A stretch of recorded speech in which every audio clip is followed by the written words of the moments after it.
Remember back in 2016, just before Trump began phase one of his reign of terror, when an armed man named Edgar Madison Welch entered the Comet Ping Pong Pizzeria in Washington, D.C., believing it was the center of a child sex trafficking ring. That is referred to as Pizzagate, and it was the result of a rumor circulating in right wing circles that Hillary Clinton was the head of a highly profitable sex trafficking operation that kept sex slaves in this pizza joint as a waypoint to their final destination. Well, it ended all well for Mr. Welch.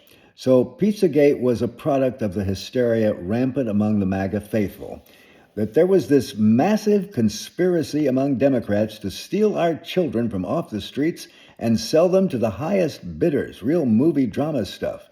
And it never quite went away.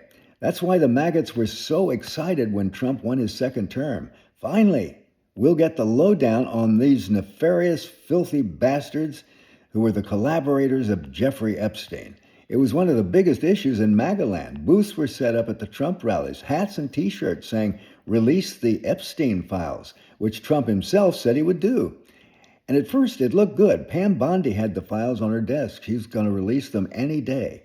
Then, crickets.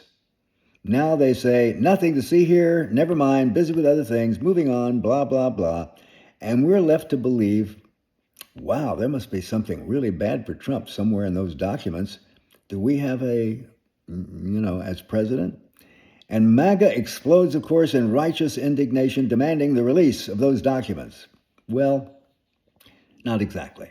A more accurate description is that they behave their master like good little puppy dogs. House Speaker Mike Johnson, who never fails to tell us what a God-fearing disciple of Christ he is, has now come down on the side of the pedophiles. He won't even allow a vote to unseal all those documents. Republican Representative Thomas Massey and Democrat Ro Khanna filed a discharge petition that would force a floor vote.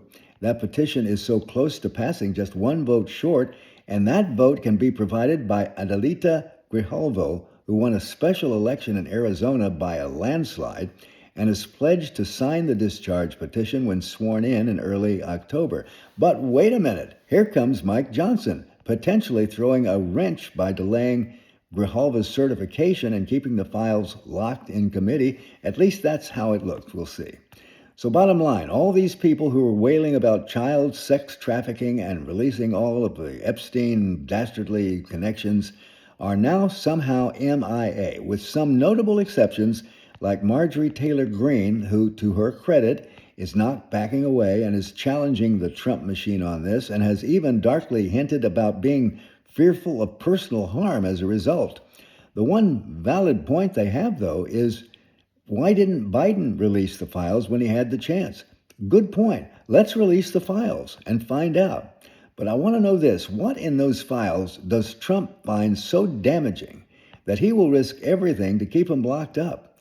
We already know he was best friends with Epstein, that he even joked about how Epstein liked him young. What could possibly be worse than that? Elon Musk wrote this, quote, "Donald Trump is in the Epstein files. That is the real reason they have not been made public," unquote.